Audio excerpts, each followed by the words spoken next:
Hello, Jack, and welcome to DIY Filmmaking 200. We are going to be covering the FiLMiC Pro today. Last week we went over the front-facing camera use of the FiLMiC Pro, but today we're going to go over some more features that are available in the back-facing camera. Now, the difference between the two cameras is that the quality of the front-facing camera is much lower, and then it locks out some features for manual control that are just not available to the system. So in future, we're going to be using the back-facing camera quite a bit for some kind of fancy FiLMiC Pro features. Now, as you've seen before, we've got the focus lock and the exposure lock. These are in the front-facing camera. As you can see, when I bring my exposure up into the sky, it makes everything dark. When I bring it down into the shadows, it makes everything brighter. It makes the sky disappear. This is the only control you have in the front-facing camera. But with the back-facing camera, we actually get an exposure slider, and that option is available here. If we click on the little, it's sort of a target symbol, we get two sliders. On the left-hand side, you get an exposure slider, which allows you to control the exposure manually by hand. I love that there's a dog running around outside. That's perfect for our little shot here. And then on the left, we get a focus slider, which this is the feature I really like. It allows us to manually control our focus as we go. Below the focus slider is our zoom slider, and this is just a really convenient way to operate because, as you can see, we're usually holding the phone with our right hand and we have our thumb over it, and so we've got our zoom control and our focus control right at hand. FiLMiC Pro thought about this very well and made these two options available to us. For our exposure, we have the two options, the shutter speed and the ISO. It's not allowing us to control those independently. Most cameras don't allow you to do that on a cell phone. Only when you get into the professional DSLRs and cinema cameras will you be able to control that. But you do get a little bit of an option. You have these three little dots here that are between your numbers, the top number being your ISO and the bottom number being your shutter speed.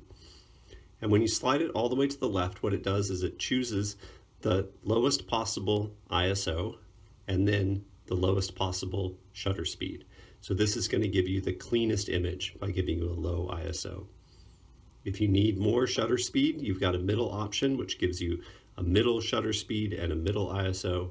And then on the right, you get this very high shutter speed. You see we're all the way up to 1,000 or 1/3840 with a very high ISO.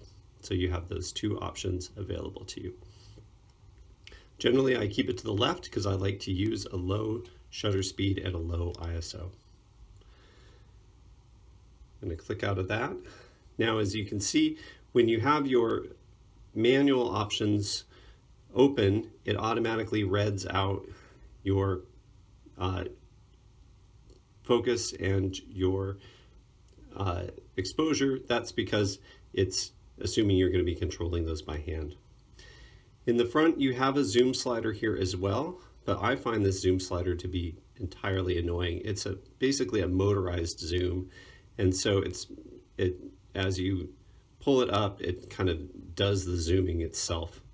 But I find it really annoying. I like to have full control over my zoom to be able to slide back and forth and get the zoom just how I want it. If I want to go slow, I can move it slowly. If I want to go fast, I can move it quickly. That's my personal preference, but you're welcome to try out this zoom slider here in the main options. Next, I'm going to go ahead and take us through our settings. That's this little gear icon here. We've got our resolution. I'm not sure what resolution your camera has available. Depends on what iPhone you have. This is an iPhone 6 Plus, and it allows us to go up to 1080p, but yours may allow you to go all the way up to 2K. My iPhone 8 allows me to go up to 4K, which is nice. And then of course we have our quality. There's the FiLMiC Extreme, which makes a very large file. I reserve that only for green screen. Usually I just use the FiLMiC quality, and if I need to, I can go all the way down to economy if I need a smaller file size. But I generally keep it at FiLMiC quality. Then we have these other options, which are different aspect ratios. This is really cool. There's a whole bunch of different ones that you can use, and I like these very narrow aspect ratios, like 2 to 2.2 to 1, 2.76 to 1, 2.39 to 1, that give you those very cinematic feels. And as you see, when you select those, it says crop source to overlay. You can turn that on or off, and that will just give you a line, or it will actually give you some black bars when it prints it out. But generally, you can just keep it at 16 to 9 for most of the work that we do. The next one is our frame rate. This is whatever the frame rate we are going to use, and it defaults to 24, which is very nice for us because DaVinci Resolve loves to work in 24. As we said before, if you're in Europe, you'll want to use 25. You can also use 30 if you're syncing with another camera that's at 30. And then there's 48, 50, 60. This one doesn't go up to 120 or 240, but my iPhone 8 does. The other nice feature is that if you're using a higher frame rate, like 60 frames a second, you can also change your playback speed. So it's capturing at 60 frames a second, but instead of playing back at 60 frames a second, like you would for The Hobbit, you can play back at 24 frames a second. Takes a while to click all the way through, especially when you're up at 120 or 240. But what this does is it gives you a slow motion baked in automatically. And it's very nice for getting a good slow motion feature. Or you can just click on these individually and it'll give you 24 frames per second for your capture and 24 frames per second for your playback. You want to make sure that those match generally. There's also a time-lapse feature, which we'll be using later. This makes a movie at 24 frames per second, but it'll capture 1 frame per 1 second, or 1 frame per 2 seconds, or 3, 5, 10, 30, all the way up to a minute. So we'll be doing some time lapse to get some cloud captures later on. That's a nice feature. Generally, we want to keep it on standard 24, 24. For audio, you have your different microphones available, but the cool thing is, with your external microphone, when you plug it in,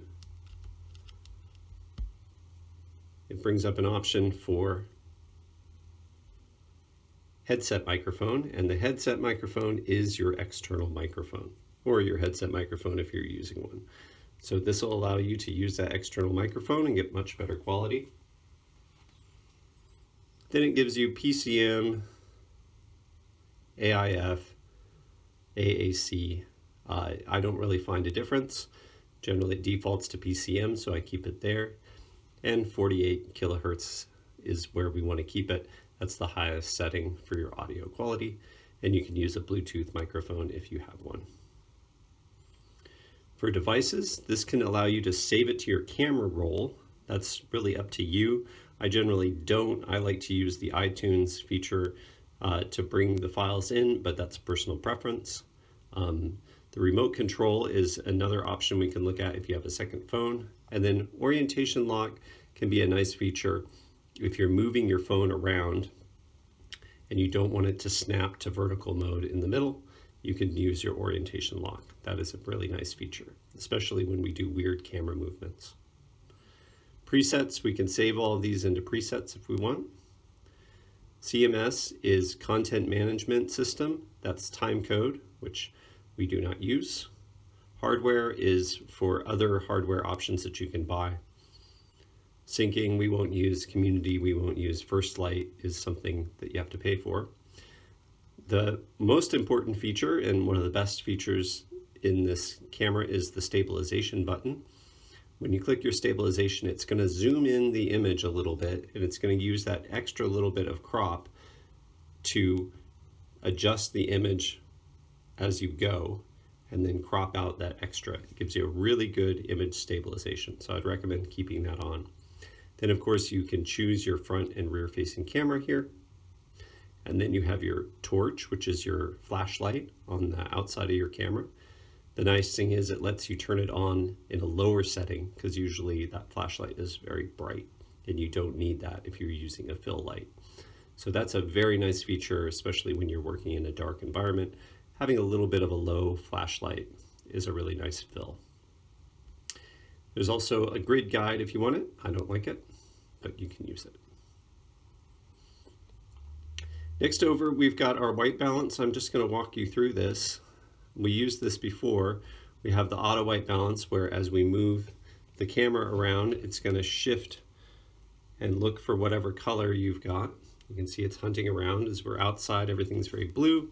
As we turn it inside, things go yellow, and so it has to shift more blue into the image. Different lights have different colors to them, and if you've ever noticed, a incandescent light, like in a lamp in your house, is very warm. This has to correct for that. You can correct by shifting things blue. So interiors usually have to be shifted to blue. And then of course outside is very cold or very bluish itself, so we shift it to warm in order to compensate for that. And cloudy days are colder or bluer than sunnier days, and so you have to shift that more itself. When you shift these, sometimes there is a little bit of a green or magenta shift or cast as well, and you can control those. Generally, the auto white balance of the camera does a very good job. You can turn that on when the auto white balance is blue, that means it's working. When it's red, that means it's locked. We also have some presets that we'll use.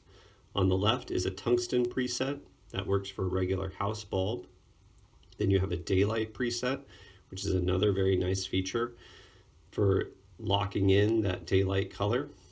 You have cloudy, which is a little bit colder than that.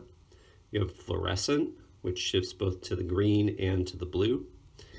And then there's A and B, which I think are presets as well. But generally, we're going to be using the auto white balance feature and then locking that so that it's not shifting the color as we're moving around. And then the final feature that's available here is this little A button. And these are super cool. These are only available in super professional cameras, but it's nice to have them here in FiLMiC Pro. To work with them, I'm going to get my manual shutter exposure settings and my manual focus settings. The first one is what's called zebra striping. Zebra striping puts a red stripe wherever there is a blown out, overexposed part of the image, and a blue stripe wherever there is a black or underexposed part of the image. It's a nice way to, as you're manually exposing things, to watch and make sure things aren't over or underexposed, or if you're choosing to over or underexpose something, to know that it is properly over or underexposed. The next button is very similar to that, but it just gives you a red for both of them, or a blue, I guess. And that's just the same thing, but it's giving you a red or a blue. Then there's this kind of color overlay over here. I am not exactly sure what it's doing. It seems to be putting red. Well, that's overexposed. I don't really know how this one works, but it certainly looks cool. And then the far left one is what's called focus peaking. This is very useful, though it's going to be a little hard to see here because everything's just at infinity, so the focus is the same. What it does is it puts green lines around the edges of things that are in focus. As I pull this really far out of focus, you can see those green lines start to disappear. As I pull it, here we go. There, it's nice and out of focus. You can see those green lines disappear. As I bring it into focus, the green lines appear. That's used on a lot of professional cameras and can be a really good way to check focus when it's in an environment that's hard to see. So that's a walkthrough on FiLMiC Pro and some of the manual features that we'll be using. And the other final thing that's really nice is down here at the bottom, you have the amount of storage space that you have left on your phone visible, as well as the amount of battery. If you tap on this, you will also get what's called a histogram. That'll show you, I can move this around and you can see, that'll show you a graphical representation of the exposure.